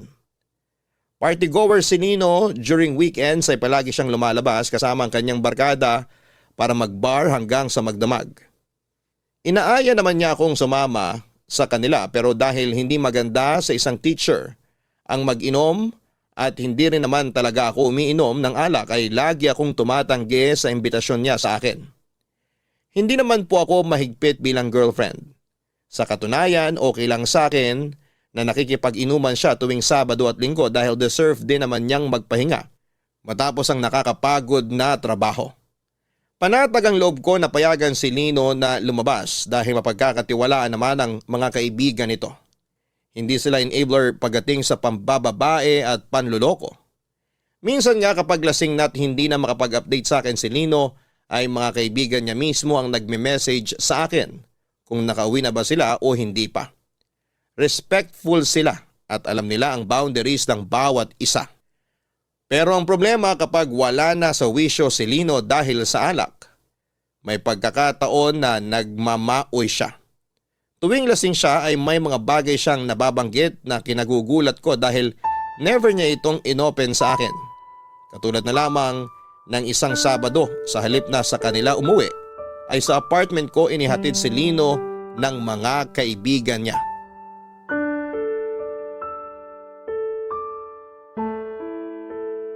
Lino, gumising ka muna dyan. Uminom ka ng tubig. Ha? Sige na, kailangan mong ma-hydrate para mabilis ma-flush yung alak sa dugo mo. Georgette, anong ginagawa mo rito? Ikaw dapat ang tinatanong ko niyan. Nandito ka sa apartment ko ngayon. Dito ka dinala ng mga kaibigan mo. Ha? Akala ko nasa bahay ako. Wala ka sa bahay nyo. Nandito ka sa apartment ko. O heto, inumin mo muna yung tubig.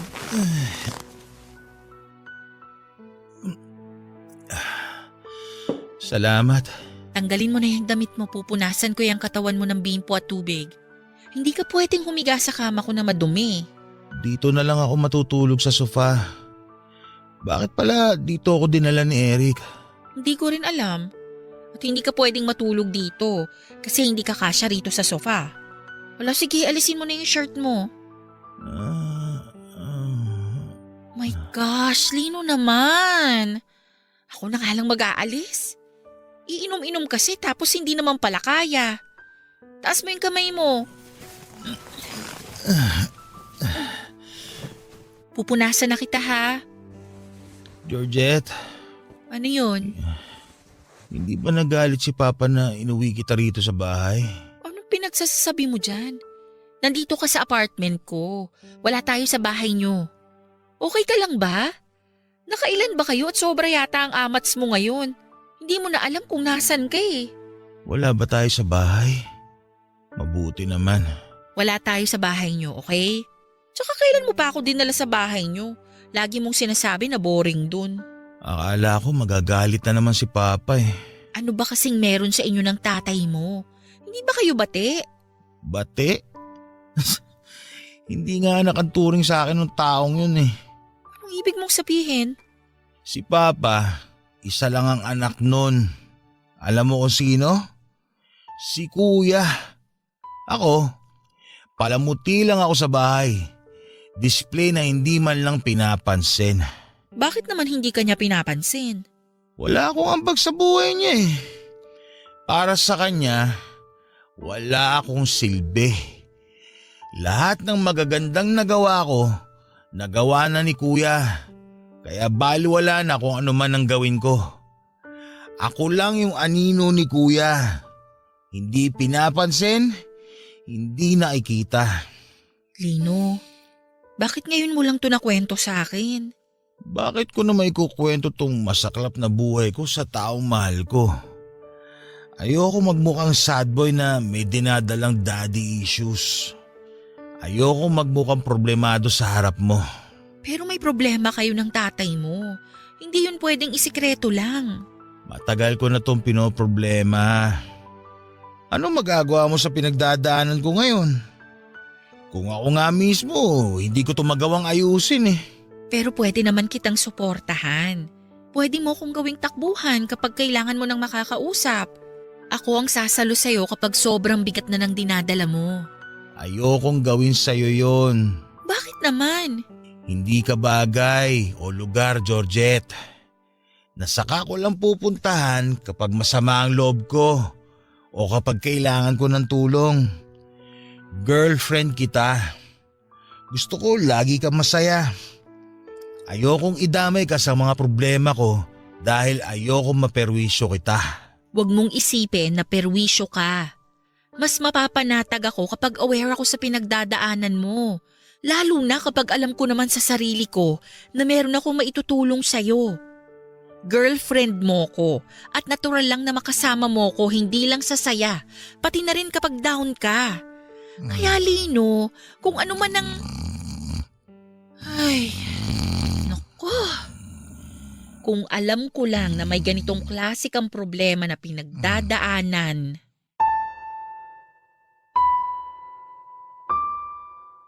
Noong ko lang narinig mula sa boyfriend ko ang bagay na yon, Papa Dudut. First time ko lang kasing makita ang vulnerable side ni Lino. Hanggat maaari kasi, ayaw niyang nagpapakita siya sa akin ng kahinaan. Ayaw niyang nakikita ko siya na malungkot at napanghihinaan ng loob. Gusto kasi niya na laging ipakita sa akin na kaya niya akong protektahan sa lahat at natatakot siya na kapag nalaman ko ang kahinaan niya ay baka magbago raw ang pagtingin ko sa kanya. Halos kalahating taon na kaming magkasintahan noong nalaman ko ang tungkol sa family issues na pinagdadaanan ni Lino. Hindi rin kasi siya masyadong nagkikwento sa akin tungkol sa mga problema ng pamilya niya kaya naman nagulat ako. At sa parehong pagkakataon ay nakaramdam ako ng awa para sa kanya. Kailanman ay hindi ko naranasan ang magkaroon ng pabayang magulang dahil simula pagkabata hanggang sa ngayon ay ramdam na ramdam ko ang pagmamahal at pagsuporta sa akin ng mga magulang ko. Noong gabi ding yon ay nag-gets ko na kung bakit sa halip na sa bahay nila ay sa akin inuuwi si Lino ng mga kaibigan niya. Mas magandang sa akin na muna siya umuwi habang lasing ito dahil baka mas lalo lang lumala ang problema nila ng kanyang ama kapag doon pa siya umuwi. Kinaumagahan noong nahimasmasan ay walang maalala si Lino sa mga nangyari o napag-usapan namin nung gabi. Ni hindi niya alam na sa akin siya umuwi. Gusto ko man siyang tanungin tungkol sa mga problemang isinare niya sa akin ay ayoko namang manghimasok sa buhay niya. Kaya hinantay ko na lamang siyang mismo ang mag-open on sa akin. Sa halip ay si Tati na ang pinagtanungan ko tungkol sa nakaraan ni Lino. Tati, may tanong ako sa'yo. Ano yun? Kapag may nalaman kang meron palang malaking sikreto na tinatago sa'yo yung boyfriend mo, anong magiging reaksyon mo? Depende kung anong klaseng sikreto yun. Kung may iba siyang babae, syempre magagalit ako, no? Kung nalaman kong bakla pala siya, magugulat ako. Kung ang sikreto naman niya may malubha siyang sakit, dadamayan ko siya. Wala sa mga nabanggit ang sikreto ni Lino. Teka, may sinisikreto sa'yo si Lino? Kala ko random question lang yun. May nalaman ako recently tungkol sa kanya. Ano naman yun? Hindi pala sila nag-uusap ng tatay niya? Parang may malalim silang alitan? Ah, yun ba? Alam mong tungkol doon? Matagal na niyang problema yan. Kung may isang bagay man na red flag kay Lino, yun na yun. Yung problema niya sa tatay niya. Paano mo alam ang tungkol doon samantalang ako? Hindi man lang niya nababanggit sa akin na hindi pala sila in good terms ng tatay niya. Matagal na kaming magkaibigan ni Lino, di ba? Malamang alam ko yung buhay niya nun. Bakit hindi mo man lang sinabi sa akin? Wala naman ako sa lugar para mag-share ng personal na buhay ng ibang tao. Tsaka isa pa, kala ko na-resolve ng tungkol dun kasi sobrang tagal na nun eh. Tsaka nakita ko namang nagbago na si Lino, kaya kala ko wala ng problema. Nagbago? Paanong nagbago? Ganito kasi yun. College friends kasi kami ni Lino, di ba? Oo. Tapos? Nakwento na ba niya sa'yo kung paano kami nagkakilala at naging magkaibigan? Hindi. Wala pa siyang nakukwento tungkol sa inyo. Nakilala ko si Lino dahil muntik na siyang magpakamatay. Magpakamatay? Actually, hindi muntik. Nagpakamatay talaga siya. Paano? Ganito, bago kami nagkakilala niyan, parang kamamatay pa lang yata nung nanay niya nun eh. Nagtatago ako nun sa rooftop ng Eduk Building nung nakita ko siya. Nagtatago? Ano namang ginagawa mo sa rooftop at nagtatago ka dun? Nagtatago ako para magyosi. Nagyuyosi ka? Noon, nung college pa ako, pero natigil ko na yung bisyo ko na yon. Anyway, ayun nga, nadatnan ko dun si Lino na umiiyak. Nasa gilid siya ng rooftop. Alam mo yung eksena sa mga palabas na tatalo na sa gilid ng building? Ganong eksena yung nadatnan ko sa rooftop. Tapos, anong ginawa mo? Sabi ko sa kanya, kung tatalon siya, magantay lang siya ng 5 minutes, ubusin ko lang yung yosi ko, tapos pwede na niyang gawin kung ano yung gusto niyang gawin. Ano? Ganon ang sinabi mo sa kanya? Hindi mo man lang siya tinulungan? Grabe ha? Hindi ko naman kasi siya kilala eh. Nung college ako, medyo hindi rin kasi maganda yung ugali ko. Pero past is past, nagbago na ako no. Kaya kako, patapusin muna niya ako magyosi, bago siya tumalon. Baka kasi mamaya mapagbintangan pa akong nagtulak sa kanya kung sakali no. Tapos, obviously, hindi siya natuloy kasi buhay pa siya ngayon. Natuloy yun, tumalon siya. Diyos ko! Totoo? Oo, hindi ko naman inaasahan na tututuhanin pala niya yun eh. Akala ko nag-iinarte lang siya. So ayun nga, tumalon siya. Mabuti na lang, napilayan lang. Parang 3 palapag lang naman yung Eduk Building eh. Tsaka sa baba nun, puro halaman na, kaya hindi ganong masama yung pagbagsak niya. Anong ginawa mo pagkatapos? Siyempre, naganap na ako ng tulong para maklear ko kagad yung pangalan ko at sabihin na wala akong kinalaman sa nangyari. Tsaka baka mahuli ako nag-yosi no, masuspend pa ako. Kaya ginawa ko ang lahat para ma-divert yung attention sa kanya. Pero hindi pa rin nasasagot yung tanong kung paano kayo naging magkaibigan. Sinamahan ko siya sa ospital. Inakala kasi nila na magkaibigan kami eh. Wala naman akong choice, kaya yun, nagkunwari na lang akong kaibigan niya. Tapos dun sa ospital, nakita ko kung paano siya tratuhin ng tatay niya. Nagulat nga ako eh. May mga gano'n palang klaseng magulang. Muntik nang mamatay yung anak niya, pero parang wala lang sa kanya yung nangyari. Alam mo, naawa ko kay Lino, kaya habang nagpapagaling siya, sinamahan ko siya sa ospital hanggang naging close na kami. The rest is history, ika nga nila. Grabe! Ang dami ko palang hindi alam tungkol sa boyfriend ko. Pagkatapos namin maging close, nalaman ko na medyo rebellious siya sa pamilya niya. Kaya siguro may alitan sila nung tatay niya. So ayun, yun yung past ni Lino na alam ko. Papadudot, kahit naman nalaman ko ang totoong nakaraan ni Lino ay hindi pa rin nagbago ang pagtingin ko sa kanya. Sa katunayan ay mas naging relatable siya dahil si Lino ang patunay na walang taong perpekto sa mundo. Hindi lahat ng nais natin ay pwedeng mapa sa atin. Mas naiintindihan ko nga siya at sa parehong pagkakataon ay mas humanga ako sa kanya na sa kabila ng pinagdadaanan niya ay ginawa niya ang lahat ng makakaya niya para hindi ako idamay sa problema ng kanilang pamilya. Ganun pa man ay hindi ko maiwasang mag-alala sa kalagayan ni Lino. Para kasing nasa loob ang kulo nito na kapag na-trigger ay bigla na lamang sasabog. Lalo na kapag nahaluan na ng alak ang sistema niya. Mahirap na kapag nakatapat siya ng taong kayang manakit at baka mapahamak siya. Simula noong nalaman ko ang pinagdadaanan niya, ay sinubukan kong pagbawalang uminom sa labas si Lino. Pumayag naman siya at hindi ito naging issue sa kanya, ganon din sa mga kaibigan niya. Kapag gusto niyang uminom noon ay sa apartment siya nagpupunta at dala ang ilang bote ng alak. Sinasamahan ko siyang mag-inom habang pinagkikwentuhan namin ang tungkol sa buhay-buhay. Pero sa lahat ng mga bagay na napag-usapan namin, never niyang binuksan sa akin ang tungkol sa problema niya sa pamilya niya. Ginawa ko naman ang lahat para maging supportive na girlfriend kay Lino. Pero minsan ay may mga bagay talagang nakasanayan na ng isang tao at mahirap na itong alisin sa kanilang pagkatao. Lalo na kapag ang punot dulo ng pag-uugaling yon ay hindi pa rin naaayos.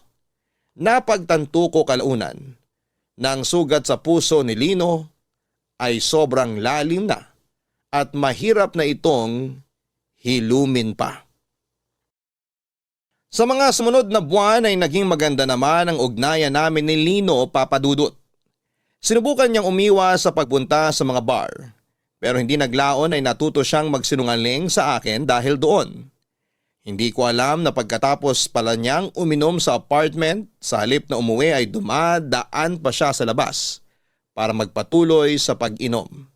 Nakwento yon sa akin ng isa sa mga kaibigan niya noong nagsumbong ito na inaaya raw siya ni Lino na uminom sa labas.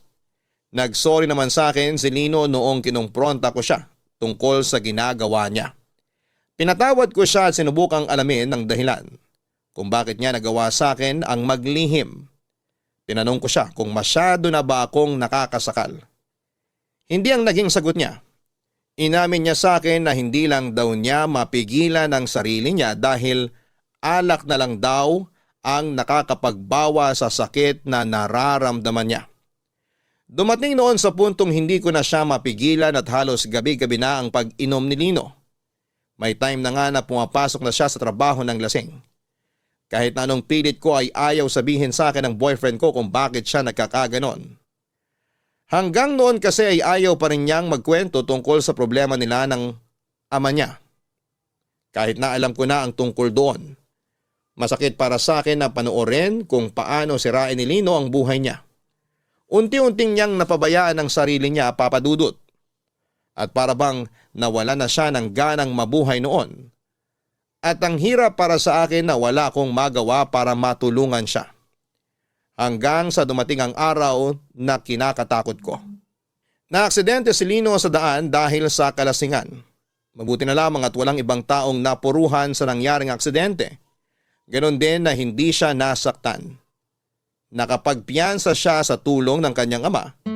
Pero dahil sa nangyari ay mas lalo lang nalayo ang loob sa kanya ng tatay niya. Hindi ko na nakayanan ang mga nakikita ko noon. Kaya ako na mismo ang kumausap kay Lino.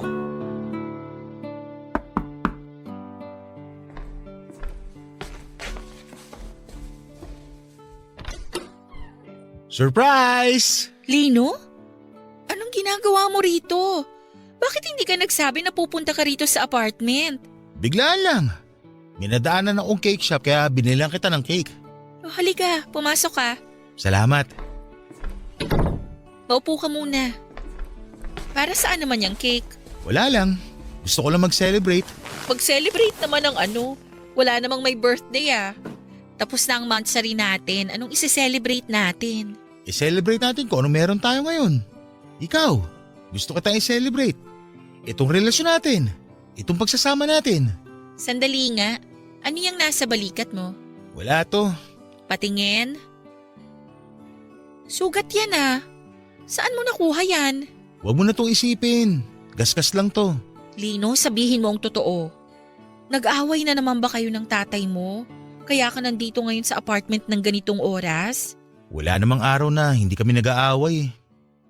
Ay, hindi nyo na ba talaga maaayos yung problema ninyo? Maayos ang alin?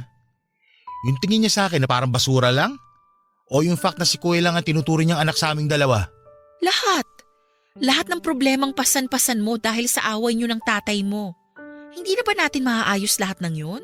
Georgette, wala sa akin ang problema. Kung wala sa'yo, bakit ikaw yung nagkakaganito? Bakit ikaw yung sobrang apektado? Nakikita mo ba ang sarili mo ngayon? Yang suot mo ngayon, suot mo pa yan kahapon. Nakausap ko kuya mo, ilang araw ka na raw hindi umuwi sa bahay nyo. Nag-uusap kayo ni Kuya? Kinontak niya ako dahil nag-aalala siya sa'yo. Tignan mo nga naman. Sobrang uliran talaga ng kapatid kong yun. Kaya mahal na mahal siya ni Papa eh. Alam mo ba? Nung bata-bata pa kami, ginagaya ko yung kapatid kong yun. Mula sa pananamit, sa pananalita, sa lahat ng bagay na ginagawa niya. Pilit ko siyang kinokopya. Alam mo kung bakit? Bakit? Kasi naisip ko na kung katulad ako ng kuya ko, baka mapansin din ako ni Papa. Baka sakaling magustuhan niya rin ako kapag pareho na kami ni Kuya. Oy, anong nangyari? Wala. Mas ako pa yung napasama. Mas lumala ang lahat kasi lumalabas na parang pinaglalaroan ko lang sila. Anong ginawa mo pagkatapos? Anong ginawa ko? Naging kabaligtaran ako ni Kuya. Kung siya'y mabuti, ako yung naging masama. Siya yung maunawain, magalang, perpekto. Ako naman yung naging pabaya, Bastos, naging rebelde ako. Naisip ko na baka sakali magpakita man lang si Papa ng emosyon sa akin kapag ipinahama ko ang sarili ko. Na maiparamdam niya sa akin ang pagmamahal niya kapag nalagay ako sa panganib. Kaya mo nagawang tumalon sa building noong college ka pa? Paano mo nalaman yun? Nakwento sa akin ni Tati. Lino, ilang taon na ang lumipas. Ilang taon ka nang nagre-rebelde sa tatay mo pero may nagbago ba? Wala naman, di ba? Kaya bakit patuloy mo pa ring sinisira ang buhay mo para lang sa kanya? Dahil nasanay na ako sa ganong buhay. Simula noon hanggang ngayon, wala na akong ibang ginawa kundi ang kunin ng atensyon ni Papa. Yun na naging buhay ko, Georgette. Sinubukan ko naman magbago eh. Ginawa ko naman yung best ko, pero tuwing nakikita ko si Papa, bumabalik ako sa dati. Gusto ko lang naman i-acknowledge niya ako eh. Gusto ko lang naman ituring niya din akong anak. Mahirap ba yun? Naiintindihan kita. Hindi mo ako naiintindihan. Wala ka naiintindihan sa sitwasyon ko ngayon dahil lumaki ka sa pamilyang perpekto. Alam kong mahirap itong pinagdadaanan mo, pero… Alis na ako. Ayoko nang makasagabal sa'yo. Pasensya na kung naabala kita. Lino, sandali! Hindi ka nakakasagabal sa akin! Lino! Papa Dudut, empath akong tao. Ibig sabihin ay madali ko lang na-absorb ang mga nangyayari sa paligid ko. Kapag malungkot ang taong kasama ko ay nalulungkot din ako. Kapag galit ito ay nasisira din ang mood ko.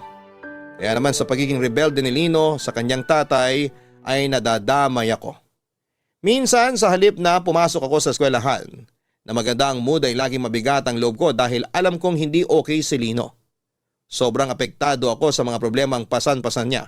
Sa puntong kasama na rin niya akong pumapasa ng mga ito. Okay lang naman sana sa akin yon. Gusto ko siyang samahan sa mga problema niya. Pero ang mahirap sa ginagawa niya ay hindi niya hinaharap ang problemang yon. Kaya tuloy hindi namin nalulutas ang mga pagsubok na pinagdadaanan ni Lino. Dahil lagi niya itong tinatakbuhan. Ayaw niya akong tumulong dahil ayaw niyang idamay ako kahit na hindi niya alam na nadadamay na ako nang hindi sinasadya sa alitan nilang mag-ama. May pagkakataon noon na bigla-bigla na lamang akong tinatawagan ng mga kaibigan ni Lino sa bar dahil nagwawala raw ito. May oras din na sa sobrang kalasingan ay ako na ang sumusundo sa kanya ng madaling araw dahil hindi na siya nakikinig sa mga kaibigan niya. Unti-unti ay napagod na ako sa ganong buhay namin ni Lino. Napagtanto ko noon na ako naman pala ang nagbubuhat ng relasyon namin katulad ng mga nakaraang relasyon na pinasok ko. Nagpatuloy ang pag-iinom-inom ni Lino kahit na pinagbabawalan ko siya. Hindi na siya nakikinig sa akin noon. Nakiusap nga ako sa mga kaibigan niya na huwag na lamang muna siyang samahan o isama sa mga galaan pero kahit ganoon ay matigas pa rin ang ulo ni Lino. Kahit mag-isa ay lumalabas siya. Konti na lang talaga at malapit na akong mag-give up noon sa kanya. Hanggang sa ang pangunawa ko para kay Lino ay tuluyan ang nawala noong isang gabi. Nabigla na lamang siyang umuwi sa apartment ko na lasing na lasing.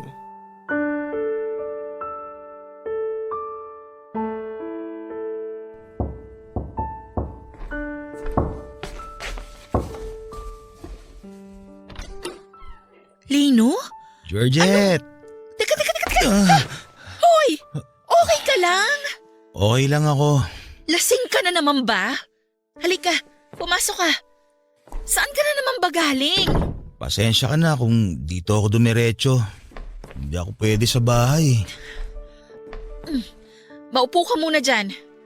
Sandali, kukuha lang ako ng tubig. Wag, dito ka lang muna. Kailangan mong uminom ng tubig para hindi ka ma-dehydrate. Tabihan mo ko kahit saglit lang.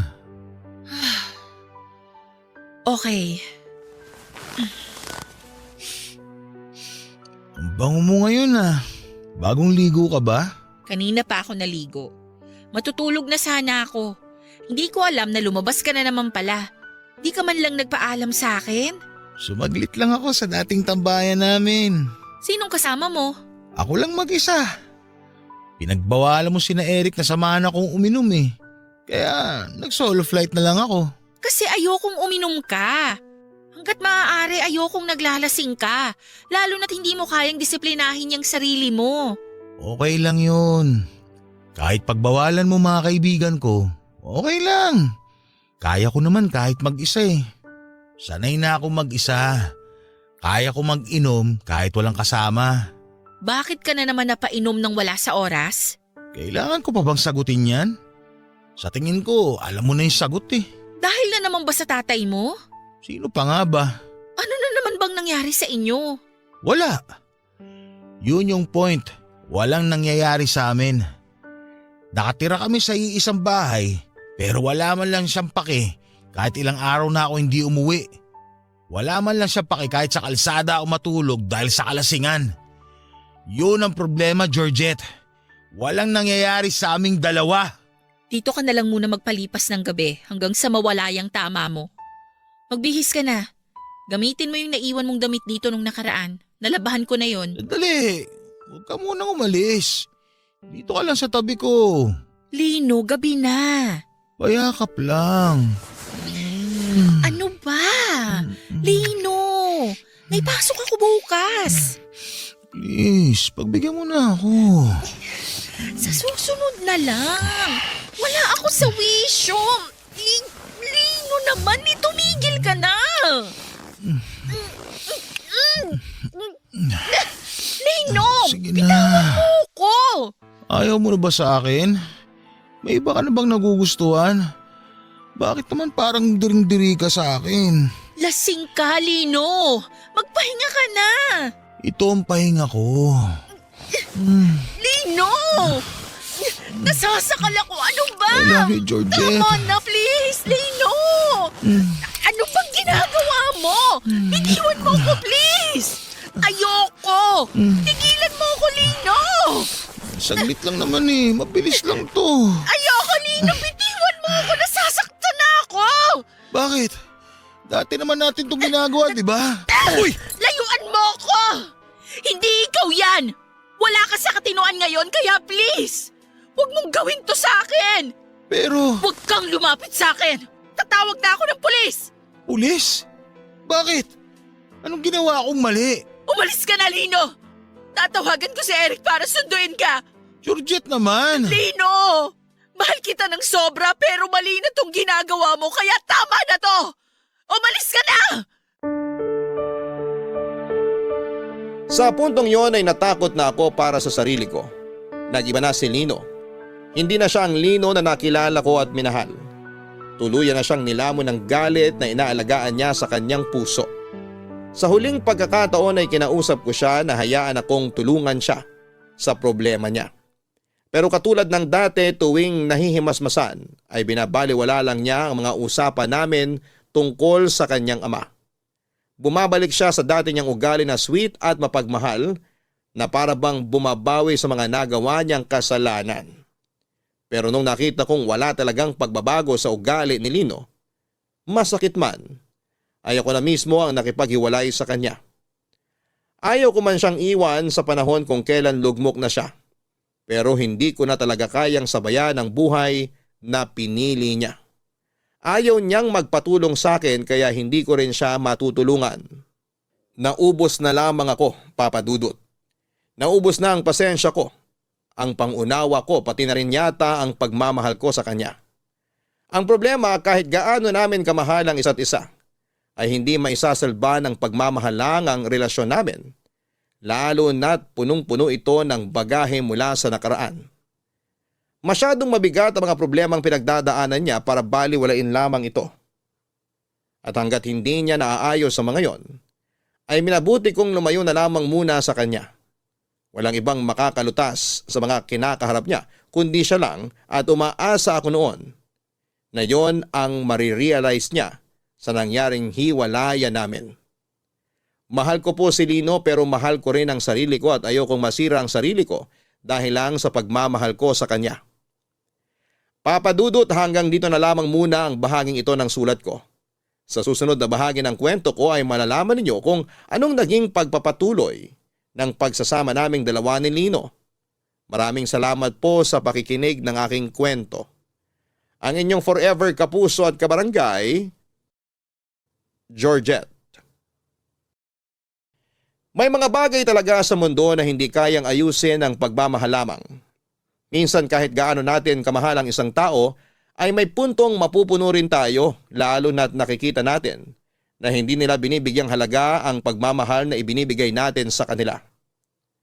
Darating talaga tayo sa oras kung kailan kailangan na nating magsakripisyo para sa ikabubuti ng taong mahal natin, kahit ang kapalit nito ay ang pag-iwan natin sa kanila.